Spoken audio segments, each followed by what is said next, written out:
How the wrists affect the club face is one of the strongest correlations to how straight you hit the golf ball.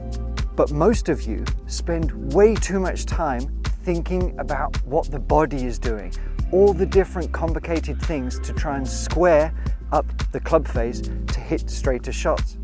It's much easier than you think when we look in the right places. As a golfer, understanding how to square the club face at impact is crucial to playing good, consistent golf. However, way too many players spend way too much time thinking and trying to get the body to deliver the club face square at impact. The only thing that really controls the club face are your wrists. And we need to start learning what it is to control that club face so we can get it square more often. While the body, the torso, the shoulders, the hips all have an effect on how we deliver the club, it is the wrists that mostly affect the club face. And that's what we are going to cover today. When you can start creating an awareness, a feel of what's open, what's closed, it makes the swing and your consistency that much easier. Before we go into the main task that I'm going to give you today, I just want to very briefly cover the grip. As a general rule, you want to make sure that you have more of the grip in the fingers of your hands, okay? Way too many people have it in the palm. I'm not going to go into details, but this is a very simple checkpoint to make sure that you're just gripping in the fingers a lot more and creating a nice sort of compressed V here. We've got control with the thumb and the forefinger. We're holding the club within those fingers and it is feeling firm. It doesn't feel like it can move around too much. And the same applies with the trail hand. We're not using the thumb and forefinger as pincers, we are using the fingers to pull it along. This is what's going to give us that control, that club face control, where we can turn, where we can hinge, we can do lots of different things. So always check your grip. Most people don't know what their hands are doing at impact, but it is crucial in your golf improvement. And I'm going to show you how we can develop that, and it's easy.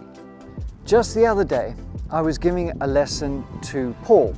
Paul is, I think he was off 15, and after about 10 shots, seeing him hit a few, they were going pretty much everywhere. Some hooked, some sliced, some went high, some went low, and like many, he was looking at all the wrong places to try and fix his swing, thinking it was the body.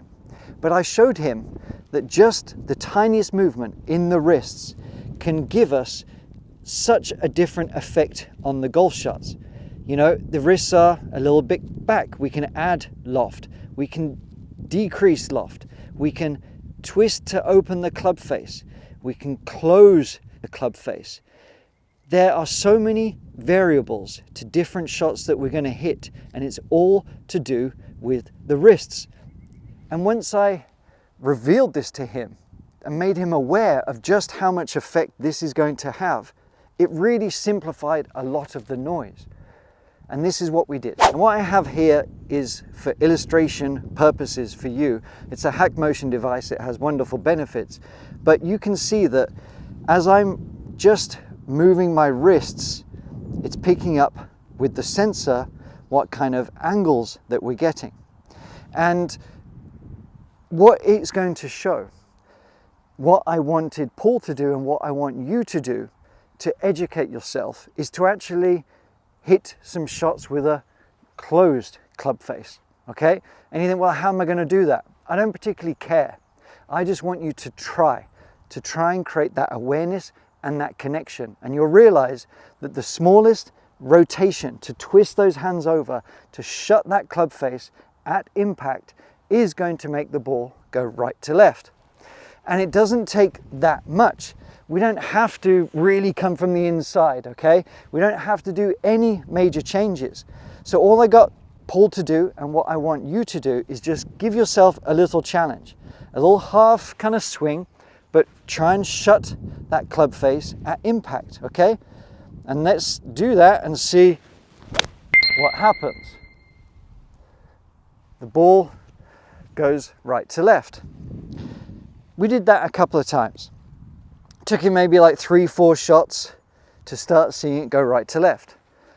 Then I said, okay, now without changing your swing, all I want you to do is try and have an open club face as you come into impact.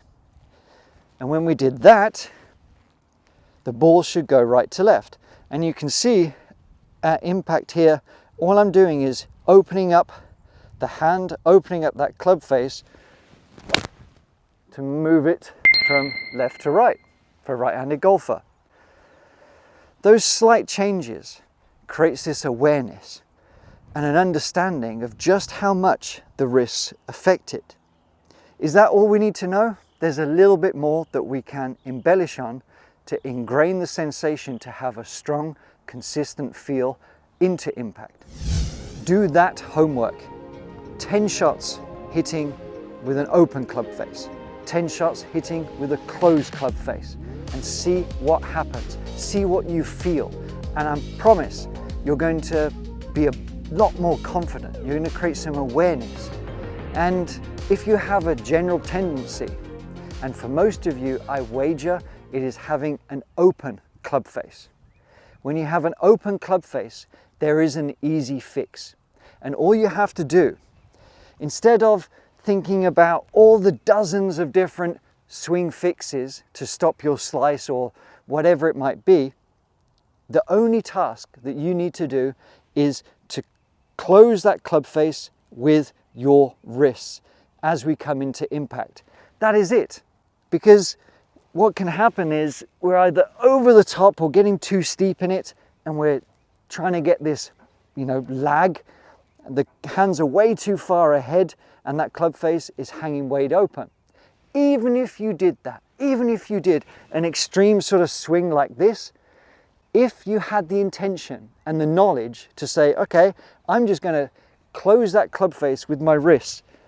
If you start doing it about here, okay, almost like wringing a towel, and you can see with the degrees that we're trying to get within this range that we're trying to match at, we can start squaring that club face with the same swing pattern really, but we're able to rotate the wrists to square at that club face and hit straight shots. It's much simpler to fix.